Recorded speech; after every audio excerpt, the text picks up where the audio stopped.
കായക്കൊടിയുടെ തന്നെ പ്രബന്ധം, സെക്രട്ടറിയുടെ തന്നെ പ്രബന്ധം, അത് അദ്ദേഹത്തിന് വല്ലാത്ത പ്രശ്നമാണ്. ഇവിടെ സൂചിപ്പിക്കപ്പെട്ട് കഴിഞ്ഞു, പലപ്പോഴും നമ്മൾ സൂചിപ്പിച്ചു. പക്ഷേ ഒന്നുകൂടി ആവർത്തിക്കുന്നത്, ഈ പ്രബന്ധം അദ്ദേഹത്തിന് വിനയായിട്ടുണ്ട്, പ്രയാസമായിട്ടുണ്ട്. എന്താ തെളിവെന്നറിയോ? ഇതിൽ അദ്ദേഹം പറഞ്ഞു, ചില പണ്ഡിതന്മാർ അവരുടെ ഗ്രന്ഥങ്ങളിലും ഫത്വകളിലും ജിന്നിനോട് സഹായം തേടുന്നതിനെ കുറിച്ച് വസായിലു ശിർക്ക്, ദറായിഉ ശിർക്ക് എന്നിങ്ങനെയൊക്കെ വിശേഷിപ്പിക്കുന്നത് കാണാൻ കഴിയും. പറയണം നിങ്ങൾ, ആരാണ് ആ പണ്ഡിതന്മാർ? അതാണ് ഞങ്ങൾക്ക് കിട്ടേണ്ടത്. ഞങ്ങൾ മാത്രമല്ല, ഇത് അഹ്ലുസ് സുന്ന പറഞ്ഞതാണ്. എന്താ നിങ്ങൾ പൂഴ്ത്തി വെക്കുന്നത്? എന്താ നിങ്ങൾക്കൊരു പേടി? കഴിഞ്ഞൊരു പ്രൂഫ് പോയിന്റ് ചർച്ചക്കെടുത്തപ്പോ ഒരു സാധാരണക്കാരൻ മൂപ്പരോട് പോയി, അല്ല നിങ്ങൾക്ക് ആ പേരൊന്ന് പറഞ്ഞു കൊടുത്തൂടെ?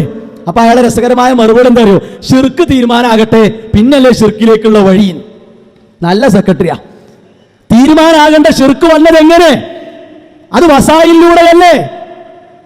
രൂപങ്ങളും കോലങ്ങളും ഉണ്ടാക്കി വെച്ചു, അതിലൂടെയല്ലേ ശിർക്ക് വന്നത്? അപ്പൊ ശിർക്കിന്റെ വസീല എന്നത് പ്രധാനം തന്നെയാണ്, അത് ഗൗരവമുള്ളതാണ്. അതുകൊണ്ടാണ് ഹറാം, അത്തരം കാര്യങ്ങൾ പാടില്ല, രൂപങ്ങൾ ഉണ്ടാക്കാൻ പാടില്ല എന്നൊക്കെ ഇസ്ലാം പറഞ്ഞത്. നിങ്ങൾ അങ്ങനെ നൈസായിട്ട് എളുപ്പത്തിൽ ഊരി വിടാൻ പാടില്ല. നിങ്ങൾ കൃത്യമായി, ഇനി നിങ്ങൾ എഴുതിയ പ്രബന്ധമാണ്, നിങ്ങളെ പ്രബന്ധമാണ്, വേറെ ആരതുമല്ല. അതുകൊണ്ട് ആരാണവർ എന്ന മറുപടി നിങ്ങൾ പറയണം. അതുപോലെ ലജ്നത്തു ദായിമയുടെ ഫത്വ എത്രയായി ഞങ്ങൾ നിങ്ങളോട് ചോദിക്കുന്നു.